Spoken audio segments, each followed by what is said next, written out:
My name is Jeffrey McNeil-Seymour. I am the Kamloops. I'm Sequecum. I have ancestral ties to this place called Kamloops. I'm also a fourth generation English settler through my third generation English settler mother. Uh, it's been interesting trying to prepare for this moment because the last 2 weeks in this place called Canada have been really tumultuous on Indigenous bodies. Um, to start, I just want to first acknowledge and give thanks to all of the presenters before. I'm sorry that I haven't been present. My work takes me, and I'm doing a lot of stuff right now. And I just love coming into the room and hearing your guys' message, and that to see the unison, and that we're all reimagining a future place, a future world that we all want to live in. And as a host to this land here, as to Kamloops, that's exactly what we want. We as Indigenous people, we are here, we're waiting for you, all of you, to step up, to step in. We have a responsibility to look after the land and the water and the people. And we've heard, look after the people, look after the land. These beautiful things, we all have gifts here, and so that's what I want to talk about. But in preparation for today, I can't not, thinking about our connectivities, that I live in this constant state of trauma. I really do. 2 weeks ago, we had the Colton Bushy verdict. We just had Tina Fontaine, and the list goes on and on.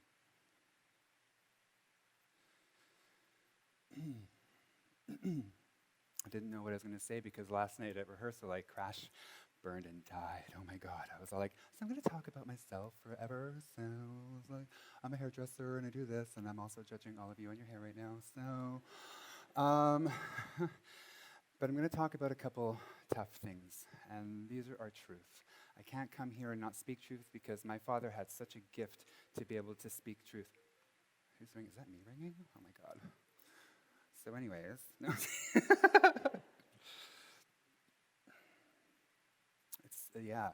It's such an honor to be here, and I just also want to acknowledge the Faculty of Law, and particularly the students in the Faculty of Law. You guys have done such an amazing job today. You guys are doing amazing work. The Faculty of Law has come down to my community. They've come to Kamloops. They've come to the residential school. They've heard from our survivors and myself as an intergenerational survivor. And it's such an honor to be able to be a part of that process. It's tough work, for sure, but I know that that's why I'm here. As a person from mixed descent, I am literally walking reconciliation. I have this internal battle going on all the time. I'm like, oh my God. So, no, it's not like that. Sometimes it is. So, as we move through this presentation, I also just want to first acknowledge the ancestors. I stand up here with 3,000 beautiful ancestors standing behind me, and all of the other beautiful people doing incredible resurgence work across this place called Canada. Let's reimagine this next 150 years to be something beautiful. I almost just swore. So, all right. So yeah, that's me. Hi. So my title today is called Everything I Am to You. I really believe, and I was just thinking about this as I was standing back there, live your life by setting an example. And I don't know I can't remember where that came from. Maybe it was beavers, I don't know. But I do my very best. Aside from Colton Bushy and Tina Fontaine, the one piece that I just really need to place on everybody that's here today, because I can't carry this weight by myself, and neither can the rest of us that are doing the frontline work. I am so surprised that our settler allies aren't responding in kind to this injustice. This says that my body, my niece's body, my nephew's body, all of those coming behind me, that we're expendable. We're not expendable, we're human beings, and we matter. And reconciliation begins with reconciling with the land, reconciling with the water, and then we start building the relationship, because the relationship does not exist. I wanted to just quickly give a shout out to Chimamanda. Her TED Talk was so foundational at the beginning of my journey, thinking about the risk of the single narrative or the single story, and the risk of critical misunderstandings. Amy Cuddy, fake it till you become it. When I was watching hers, I was just like, oh my God, she got all emotional, and she's just like, oh my God, I'm standing on a TED stage, and I'm having that same moment right now. I never ever thought I would be on a TED stage. In high school, my counselor said to my mom and I, well, let's face it, Jackie, Jeff's not going to really be college material, and he was right. I'm a university professor. So.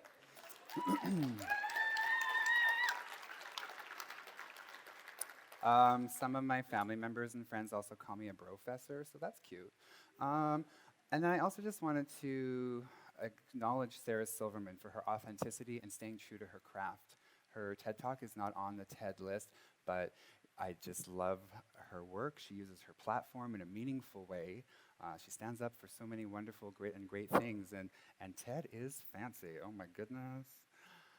All right, so as most of you know here, I love Star Wars. Oh my goodness, this is artist Andy Everson.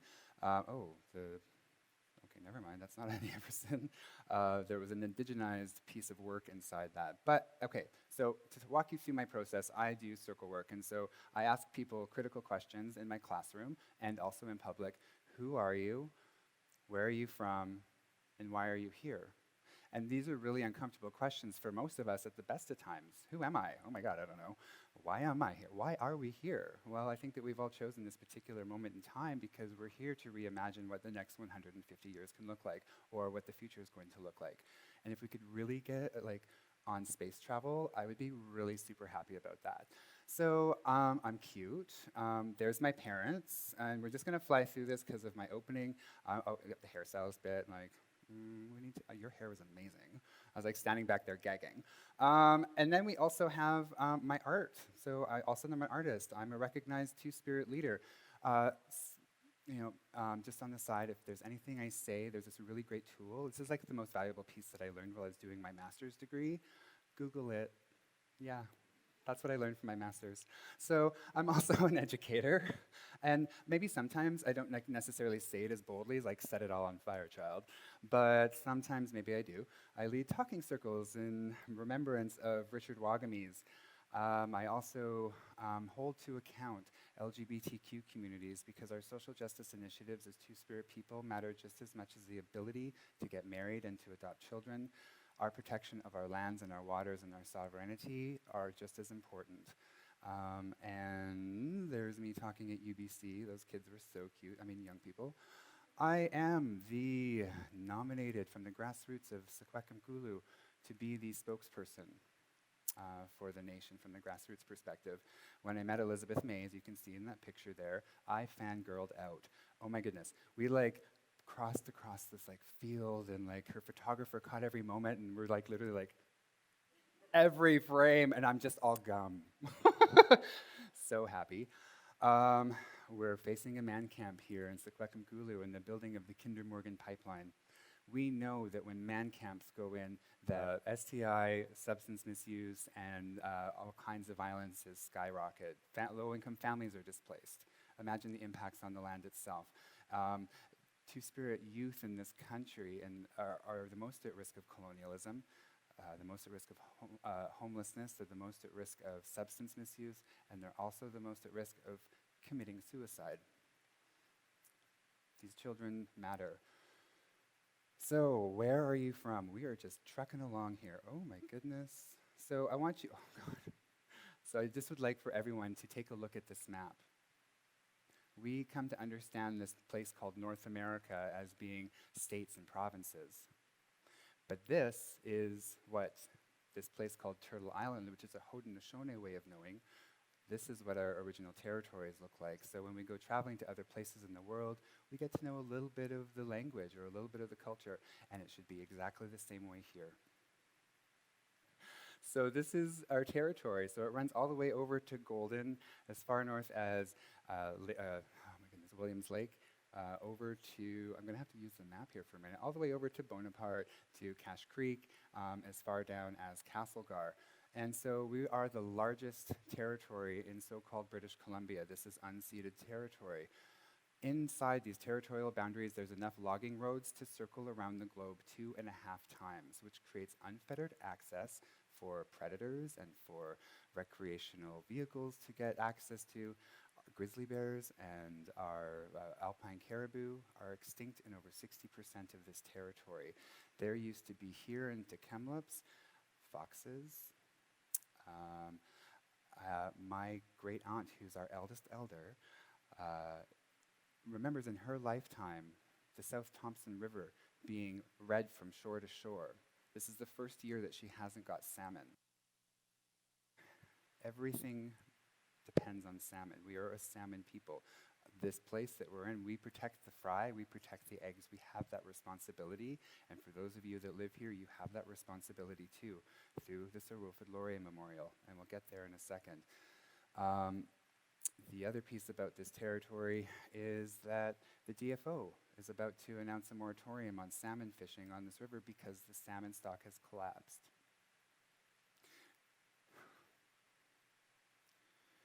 I don't know if you guys understand the cultural significance of that collapse, but it's really big. I went down to the river, and my beautiful friend Kwana and my beautiful friend Dana Danger came with me this past Sunday, and we went down to the confluence of the North and South Thompson River, and we offered a sacred bundle in an effort to call home the salmon. I also cut my hair, and that hair represents my connection to my community and to my people, and I did that for all of us here because I really, really love the salmon. I love salmon. Okay, not gonna cry, so we're just gonna keep moving. So the Sir Wilfrid Laurier Memorial, these are the Secwepemc, Inchilchapmuch, and Sealks Chief. Everybody say Inchilchapmuch. Okay. So, but given the context of this territory, what I'm just going to quickly close on, there used to be 100,000 of my ancestors living here. And by the time the second wave of disease went through, in this place called Kamloops, there was a permanent village of 1,000 of my ancestors. And this is where my ancestry comes from. Only 250 people survived. Could you imagine, though, witnessing that? And so at that same time, these ancestor chiefs were witnessing that. They were surviving that. We're so resilient, but they were surviving that, and they still were so generous to invite the second wave Euro settlers to be here in this territory because the land was abundant. There was more than enough to share. People could live in Kamloops, and our community would stay where it was, and when we needed to come together, we could. And that's this time now. We really need to come together.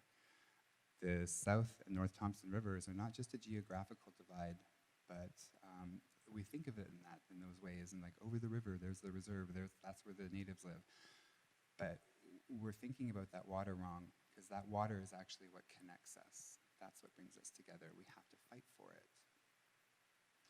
So why are you here? Well, I'm an intergenerational survivor of Indian residential schools. My father passed away 3 years ago.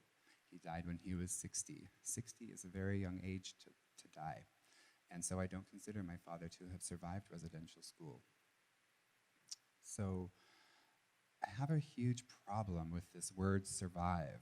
And so when Carrie Fisher passed away, I was like, oh my God, thanks for informing my scholarship, Carrie. I love Carrie. And on the 6th time that I was watching The Last Jedi, I cried even harder. But we're just going to skip ahead here. So this is the quote that came about.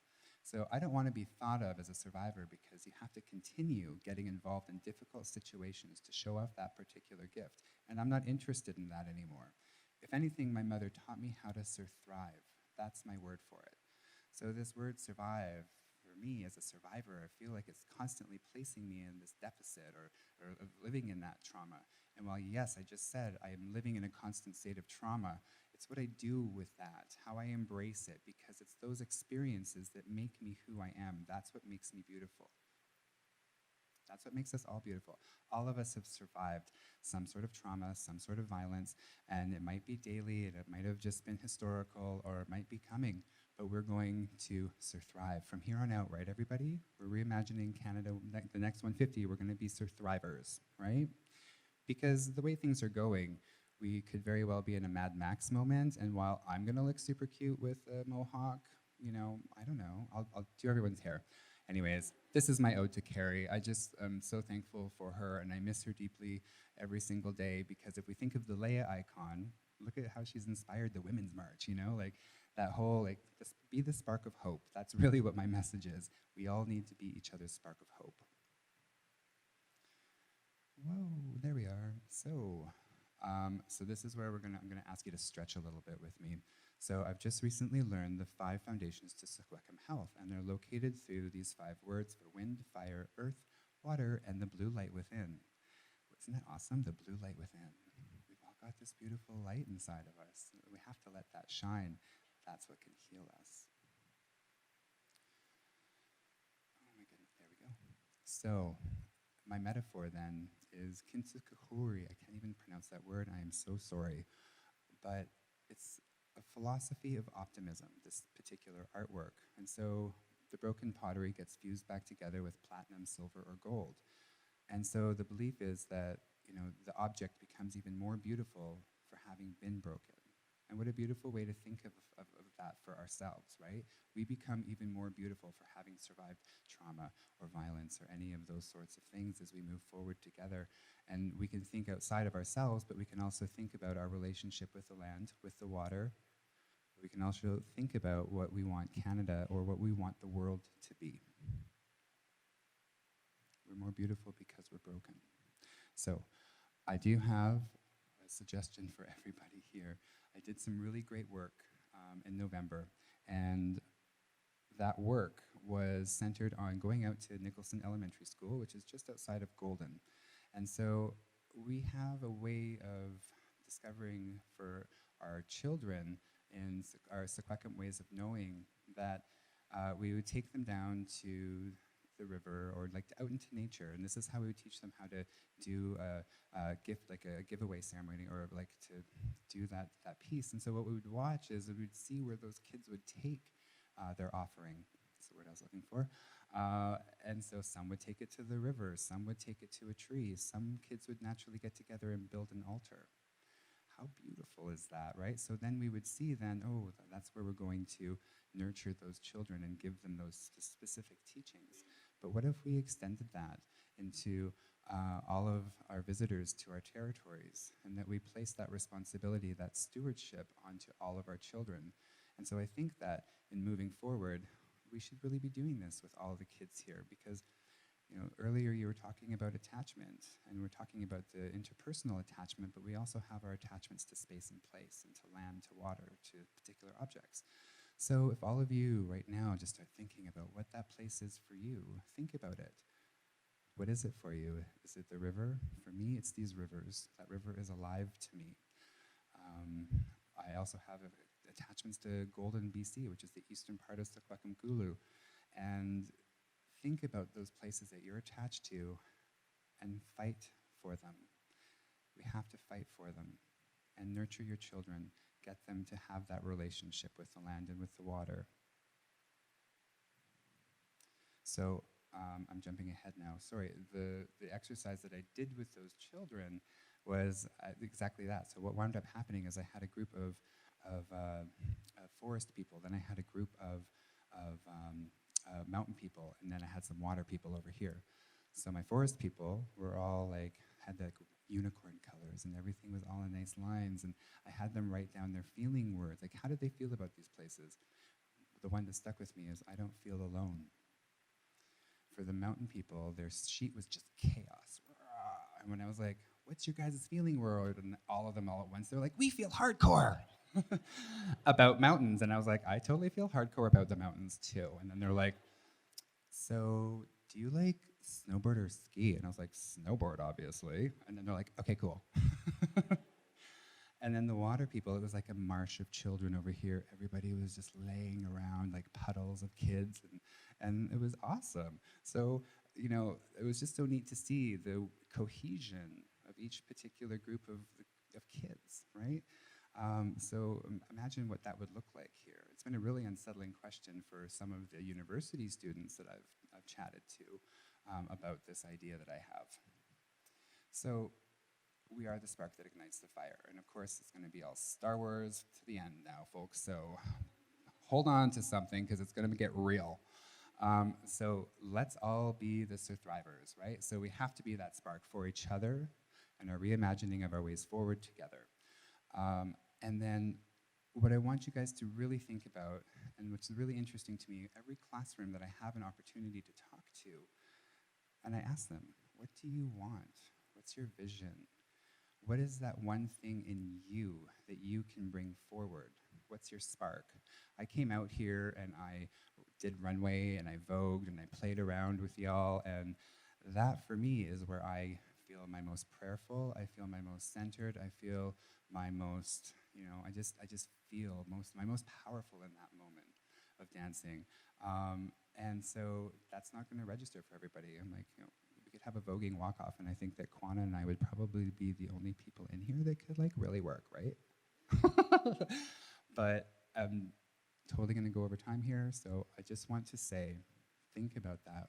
What is it that you want to imagine in this world, and what do you want that to be for all of the children and all of the people that are coming behind us, while still being respectful of those that have come before us? But we have to radically start thinking about different ways of being and doing on this land. And we, as the Secwepemc, as Indigenous people, know how to take care of these places, and we need you guys to help us. But we also need you guys to, our lives matter. So when the next Colton Bushy happens, or when the next Cindy Gladue happens, I need you guys to be the spark, to ignite the fire, to create the change in this place called Canada, so that we can send a clear message to all of the people that sent in, those 1,500 people that raised $250,000 for that man to pay for his legal fees. Send clear messages to those people. Our lives matter. Collectively, we are stronger. My elder, Uncle Mike, who's sitting over here, gives this wonderful teaching in that you can break these fingers very easily, but when you bring them together like this, we are stronger together. This isn't about confrontation. This isn't about any of this. This is about coming together. We're stronger this way. So with that, I'm just going to say, Wakwashtin. I love you all, and thank you. Thank you.